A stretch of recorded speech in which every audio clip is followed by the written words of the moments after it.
ಜೈ ಭೀಮ್ ಸ್ನೇಹಿತರೆ, 2021-22ನೇ ಸಾಲಿನ ಹಲವಾರು ಮೆಡಿಕಲ್ ಮತ್ತು ನರ್ಸಿಂಗ್ ವಿದ್ಯಾರ್ಥಿಗಳು ತಮ್ಮ ವಿಶ್ವವಿದ್ಯಾಲಯದಿಂದ ರಿಜಿಸ್ಟರ್ ನಂಬರನ್ನು ತಡವಾಗಿ ಬಂದ ಕಾರಣ ಹಲವಾರು ವಿದ್ಯಾರ್ಥಿಗಳು SSPಯಲ್ಲಿ ವಿದ್ಯಾರ್ಥಿ ವೇತನಕ್ಕೆ ಅರ್ಜಿ ಸಲ್ಲಿಸಲು ಸಾಧ್ಯವಾಗಿರುವುದಿಲ್ಲ ಮತ್ತು ಆ 21-22ನೇ ಸಾಲಿನ ವಿದ್ಯಾರ್ಥಿಗಳಿಗೆ ವಿದ್ಯಾರ್ಥಿ ವೇತನಕ್ಕೆ ಅರ್ಜಿ ಸಲ್ಲಿಸಲು ಪುನಃ ಅವಕಾಶ ನೀಡಲು ಸಾಧ್ಯವಾಗಿರುವುದಿಲ್ಲ.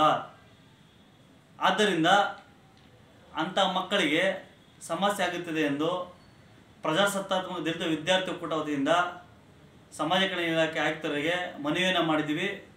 ಅವರು ಮನವಿಗೆ ಉತ್ತರ ನೀಡಿ ಯಾವೆಲ್ಲ ವಿದ್ಯಾರ್ಥಿಗಳು 2021-22ನೇ ಸಾಲಿನ ವಿದ್ಯಾರ್ಥಿಗಳು ವಿದ್ಯಾರ್ಥಿ ವೇತನಕ್ಕೆ ಅರ್ಜಿ ಸಲ್ಲಿಸಿಲ್ಲ ಅಂಥ ವಿದ್ಯಾರ್ಥಿಗಳು ಈಗ ಬರುವಂತಹ 22-23ನೇ ಸಾಲಿನಲ್ಲಿ SSPಯಲ್ಲಿ ತಾವು ಅರ್ಜಿಯನ್ನು ಸಲ್ಲಿಸಿ ವಿದ್ಯಾರ್ಥಿ ವೇತನ ಪಡೆಯಬಹುದು ಅಂತ ಹೇಳಿದ್ದಾರೆ.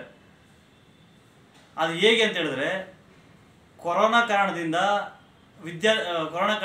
ವಿದ್ಯಾರ್ಥಿಗಳ ಪ್ರವೇಶವು ತಡವಾಗಿದ್ದ ಕಾರಣದಿಂದ 2021-22ನೇ ಸಾಲಿನ ಶೈಕ್ಷಣಿಕ ವರ್ಷವು ಮೆಡಿಕಲ್ ಮತ್ತು BSc ನರ್ಸಿಂಗ್ ಅವರಿಗೆ ಮಾರ್ಚ್ ಏಪ್ರಿಲ್ನಲ್ಲಿ ಕಾಲೇಜುಗಳು ಪ್ರಾರಂಭ ಆದ್ರಿಂದ ಆ ಒಂದು ವರ್ಷವು ಅಕಾಡೆಮಿಕ್ ಇಯರ್ ಕಂಪ್ಲೀಟ್ ಆಗುವುದು 2022-23ನೇ ಸಾಲಿನ ಏಪ್ರಿಲಲ್ಲಿ.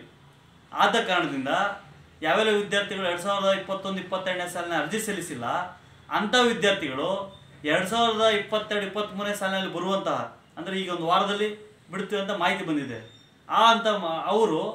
ಅಂಥ ವಿದ್ಯಾರ್ಥಿಗಳು 2022-23ನೇ ಸಾಲಿನಲ್ಲಿ ಅರ್ಜಿಯನ್ನು ಸಲ್ಲಿಸಿ ವಿದ್ಯಾರ್ಥಿ ವೇತನ ಪಡೆದುಕೊಳ್ಳಬಹುದು ಎಂಬುದನ್ನು ಸ್ಪಷ್ಟೀಕರಣ ನೀಡಿದ್ದಾರೆ.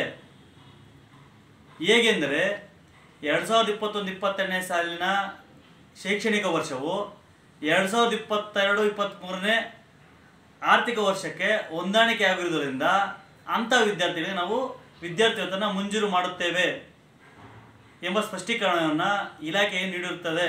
ಆದ್ದರಿಂದ ಪರಿಶಿಷ್ಟ ಜಾತಿ ಮತ್ತು ಪರಿಶಿಷ್ಟ ಪಂಗಡದ ವಿದ್ಯಾರ್ಥಿಗಳು ಯಾವುದೇ ರೀತಿಯಲ್ಲಿ ವಿದ್ಯಾರ್ಥಿ ವೇತನದಿಂದ ವಂಚಿತರಾಗಬಾರದು ಎಂಬ ಕಾರಣದಿಂದ ಪ್ರಜಾಸತ್ತಾತ್ಮಕ ದಲಿತ ವಿದ್ಯಾರ್ಥಿ ಒಕ್ಕೂಟದ ವತಿಯಿಂದ ನಾವು ತಮ್ಮಲ್ಲಿ ಮನವಿ ಮಾಡಿಕೊಳ್ಳುತ್ತಿದ್ದೇವೆ. ಎಲ್ಲ ವಿದ್ಯಾರ್ಥಿಗಳು, ಯಾರೆಲ್ಲ ವಿದ್ಯಾರ್ಥಿಗಳು ಅರ್ಜಿಯನ್ನು ಸಲ್ಲಿಸಿಲ್ಲ ಅಂಥ ವಿದ್ಯಾರ್ಥಿಗಳು ಪುನಃ ಈಗ ಮುಂಬರುವ ವಿದ್ಯಾರ್ಥಿ ವೇತನದಲ್ಲಿ ತಾವು ಅರ್ಜಿಯನ್ನು ಸಲ್ಲಿಸಿ ವಿದ್ಯಾರ್ಥಿಯನ್ನು ಪಡೆದುಕೊಳ್ಳಬೇಕಾಗಿ ತಮ್ಮಲ್ಲಿ ವಿನಂತಿಯನ್ನು ಮಾಡುತ್ತಿದ್ದೇವೆ.